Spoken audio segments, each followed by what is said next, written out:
Merhaba arkadaşlar, yepyeni videoyla tekrardan sizlerleyiz. Detaylı kahraman rehberine hoş geldiniz. Arkadaşlar, bana en çok canlı yayınlarda sorulan soru 200 mitiğim var, 300 mitiğim var. Hangi kahramanı almalıyım, nasıl ilerlemeliyim diye. Kanalımızda zaten detaylı kahraman rehberleri videolarımız var. Gen 1, Gen 2, şu ana kadar yanılmıyorsam Gen 7'ye kadar attık hepsini. Ama bazı attığımız videolar 9 ay, 10 ay öncesine ait olduğu için bazı değişiklikler yani fikirlerimiz de değişti. Oyunda da ufak tefek değişiklikler oldu. O yüzden arkadaşlar bunu bir güncellemek istedim ve hepsini tek videoda toplu bir şekilde yapacağım. İlk başta hiç para yatırmayan arkadaşlar için, sonra düşük yatırımlı arkadaşlar için, daha sonra ise orta yatırımlı arkadaşlar için yapacağım. Balinalar için ise direkt söyleyeyim. Tüm gendeki kahramanları alıp geçebilirsiniz arkadaşlar. Şimdi düşük yatırımlı ya da pardon hiç yatırım yapmayan arkadaşlarla videoya başlayalım. Oyun başladığı andan itibaren arkadaşlar Gen 1'de zaten birikim aşaması bizim için oyunun ilk başı. 50 gün boyunca sadece birikim yapacaksınız. Daha sonra Gen 2'deki kahramanlara hazırlık yapmanız gerekiyor. İki tane materyalimiz var zaten. Bir tanesi elmas, diğeri ise genel kahraman mitik parçası. Yani şu parçadan bahsediyorum. Resimsiz olandan. Bunları biriktirmeniz gerekiyor arkadaşlar. Gen 2 geldiğinde normalde tavsiyemiz Flint'i 5 yıldız yapmak.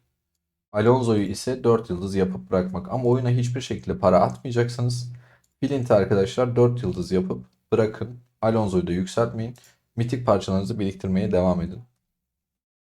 Gen 3'e geldiğinizde ise tekrardan mızrakçımız Mia var. Mia'yı alacaksınız, 4 yıldız yapacaksınız ve bırakacaksınız. Gen 4'e geldiğimizde Line var arkadaşlar. Bunu da 4 yıldız yapıp bırakacaksınız. Gen 5'te Hector'umuz var. Elmaslarımız biraz biriktiği için Hector'u 5 yıldız yapacağız. Elimizde de mitik parçalar biriktirdiği için yanına arkadaşlar istediğimiz bir kahramanı alabiliriz. Bu tamamen sizin oynayış tarzınıza bağlı bir durum. Yani oyuna hiç para yatırmayan arkadaşlar çarkıfelek kahramanlarından ilerlemek zorunda. Zaten onun dışında maalesef ki oyun bize çok fazla mitik parça sunmadığı için herhangi bir seçeneğimiz kalmıyor. Ya para yatır diyor ya da elindekilerle oyna diyor. Mecburen siz de çarkıfelek kahramanlarıyla oynamaya devam edeceksiniz. Hani 5 yıldız yapmanızı çok tavsiye etmiyorum çünkü para yatıran oyuncuların bile 5 yıldız yapması hem biraz sürüyor, bir de mitikler çarkıfelekli elmas sadece yetmediği için birazdan mitik basmak zorunda kalıyorlar. O yüzden bence 4'er yıldız yaparak çarkıfelek kahramanlarını ilerleyin. Gen 5 Gen 6'dan sonra detaylı kahraman rehberi videolarımızda sadece o geni anlattığım videolara girerseniz hangi kahraman hoşunuza gidiyorsa o kahramanı alabilirsiniz. Şimdi arkadaşlar düşük yatırım yapan arkadaşlardan bahsedelim. En azından ayda 1000 lirayla 5000 lira arası para atıyorsanız oyuna arkadaşlar 50. güne geldiğinizde Flint'i çarkıfelekle çevireceksiniz. 120 sandığını çevireceksiniz. Toplam 165 bin elmasınız gidecek. Daha fazlasını kesinlikle çevirmenize gerek yok. 2 haftada bir çarkıfelek geliyor. Her seferinde 165 bin elmas kullanacaksınız ve yukarıdaki 120 sandığını alacaksınız. Elinizdeki genel parçaları Alonso'yu almak için kullanacaksınız. Direkt alamıyorsunuz. Öncelikle kahramana sahip olmanız gerekiyor. Kahraman salonuna Alonso geliyor arkadaşlar. Oraya 15 bin elmas yatırıp Alonso'nun 10 parçasını satın alabiliyorsunuz ve bu şekilde kahramanı açmış oluyorsunuz. Daha sonra elinizde biriken mitik parçaları Alonso'ya basarak Alonso'yu 4 yıldız yapıyorsunuz. Bu bizim için bir geçiş. Yani kahramanları oyunda arkadaşlar asla bir şey olarak kullanmayın. Araç olarak görün. Bunlar bizi oyunun başından bir yere kadar taşıyacak kahramanlar. Yani asla kahramanlar için bence düşük yatırımlı oyuncular çok fazla paralar yatırmaması gerekiyor. Özellikle de oyunun başında Ayaz Servet'te biraz birikim yapmış bir arkadaş. Gen 2'de ikisinin silahını da 4 seviye ya da 6 seviye yapabilirse çok rahat bir şekilde Flint ile Gen 5'e kadar oynayabilir. Alonso ile ise 4 yıldız haliyle arkadaşlar Gen 4'e kadar çok rahat. Eğer biraz daha dişinizi sıkarsanız ise Gen 5'e kadar yine oynayabilirsiniz. Gen 3'e geldiğinizde ise arkadaşlar düşük yatırımlı arkadaşlar Molly'nin 5 yıldız haliyle Mia'nın 4 yıldız hali arasında %1 istatistik fark ediyor ve Molly'nin istatistiği %1 daha fazla. Mia tamamen bir ayı canavarıdır. Oyunun ilerleyen genlerinde de Mia'dan daha iyi bir muhtemelen kahraman gelmeyecek. Ya da şu an için öyle söyleyeyim. Ayıya ne kadar önem veriyorsunuz, kafanızda ne kuruyorsunuz bilmiyorum ama bu kahramana sahip olursanız arkadaşlar tüm yetenekleri istatistik bazlı yetenekler. Yani hepsi %50 ihtimalle. %50 yetenek verirse çalışıyor. Çok iyi. Çalışmazsa da çok kötü. Ki diyelim ki aldınız. Ayda ne kadar fark ettirecek? Düşük yatırımlısınız. Seferberlik açıyor musunuz, açmıyor musunuz bilmiyorum. Ayda biraz hasarınızı artıracak ve karşılığında belki bir mitik, pardon, bir esans fazla alabileceksiniz. Ben o yüzden Mia'yı çok worth bulmuyorum. Ama siz Ayı'yı önemsiyorsanız oradan bir esans bir esanstır uzun süreli oyun diyorsanız da kesinlikle Mia'yı da alabilirsiniz. Tamamen sizin tercihinize bırakıyorum. Diyelim ki Molly ile geçtik ya da Mia'yı 4 yıldız yapıp Gen 3'ü de geçtiniz. Gen 4'e geldiğinizde Reyna'yı alıp 4 yıldız ya da 5 yıldıza götürebilirsiniz. Tamamen elinizdeki mitiklere bağlı bir durum.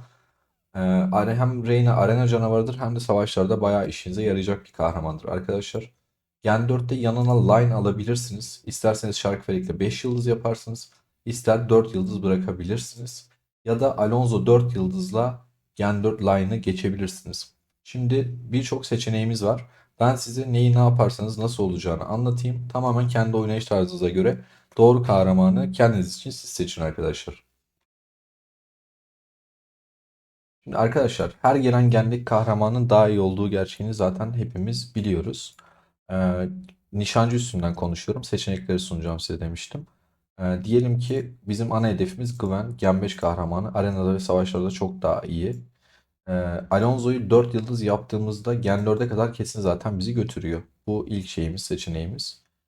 İkinci bir şey şöyle. Line'a geldiğimizde ise line'ı alıp almamak. Arkadaşlar line'ı alırsak arenada iyi ama şöyle hasar olarak değil yanındaki kahramanı bufflıyor. Hani kullanabilirsiniz. Savaşlarda ise Alonso'dan bireysel de çok daha iyi. Bireysel olarak söylüyorum. Ve bu bir savunma kahramanı. Alonso ise saldırı kahramanı. Seferberlik için. Ee, Ama olay tamamen burada artık şeye kalıyor. Bu genler arasında 80-90 gün fark var. Siz 80-90 gün boyunca bu oyunda biraz daha güçlü olmak istiyorsanız bu kahramanı alırsınız Şarkıfelik'ten.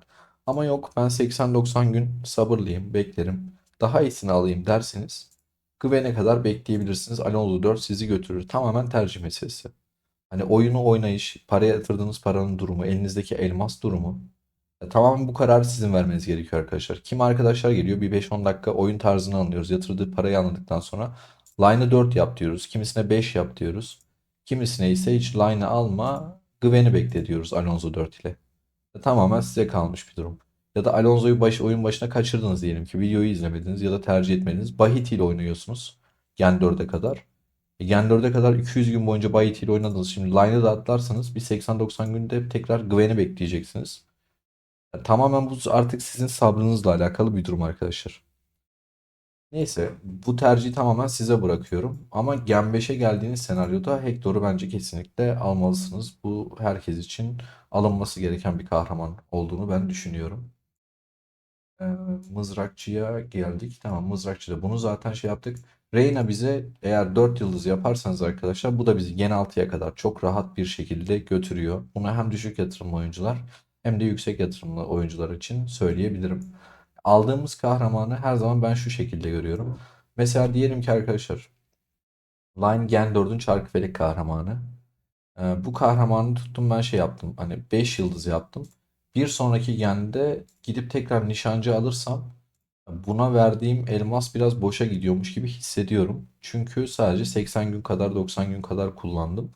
Hani istiyorum ki ben aldığım bir kahramanı oyun başında Flint ve Alonso'da olduğu gibi birkaç gen boyunca kullanayım ve o sürede biraz daha birikime ve yatırıma gideyim. Ama siz dediğim gibi bu benim anlayış tarzım. Siz ben her gen güçlü olayım. 80-90 gün dediğin süre az değil de diyorsanız her kahramanı da alabilirsiniz. Tamamen size bağlı bir durum. Asla yanlış veya mantık hatası kimse diyemez. Daha ilerlere gitmiyorum arkadaşlar. Çünkü genel olarak hepimiz hemen hemen oyunun bu aşamalarındayız. Eğer takıldığınız bir nokta olursa, kafa karışan bir nokta falan olursa sorular sorabilirsiniz yorumlara ya da hesap incelemeye gelebilirsiniz ya da Discord'da soru cevabı da yazabilirsiniz. Umarım çok kafanızı karıştırmamışımdır. Yani açıklayıcı bir video olmuştur. Herkesin tarzı ve oynayışı farklı arkadaşlar. Yatırdığı para da farklı. Orta yatırımlı arkadaşlar için oyunda farklı bir nokta var. Onu da söyleyeyim oyunun başında. Yani 20-30 bin lira kadar bir para atan arkadaşlar varsa oyunun başında eğer Geronimo'yu alırsa da ve bu Geronimo'yu arkadaşlar 4 yıldız yapıp silahını ise 8'e kadar yükseltebilirse 10 da olur 8 de olur tamamen paraya bağlı. Oyunda diğer Gen 2'de gelen Flint'i, Gen 3'te gelen Logan'ı, Gen 4'te gelen Ahmuse'yi almanıza gerek kalmadan sizi Gen 5'e kadar çok rahat götürecektir. Tabii ki bunu balina oyuncular için söylemiyorum. Bunu köpek balığı oyuncular için söylüyorum arkadaşlar. Ki bunun yanına da Alonso koyarsınız. Gen 4'te ise Reyna koyarsınız. Mükemmel bir seferberlik saldırı 3 kahramanını dizmiş olacaksınız. Ki Alonso da Gen 5'te yerini Gwen'e bırakıyor. Bu şekilde ilerleyebilirsiniz. Ve Flint'te bile 5 yapmadan Geronimo'yu aldığınız için 4 halini sadece şuradan 1 milyona yakın bir elmas şeyiniz olacak. Fazlanız olacak ve buradan da VIP seviyenizi yükselterek ilerlersiniz. Diğer kahramanları da almak yerine oraya yatıracağınız paralarla kahraman donanımlarınızı, şef donanımlarınızı ya da tılsımlarınızı yükseltebilirsiniz. Ama tamamen tercih sizin arkadaşlar. Çok da fazla uzatmayayım. Umarım açıklayıcı bir video olmuştur. Seviliyorsunuz. Kendinize iyi bakın. Başka videolarda görüşmek üzere.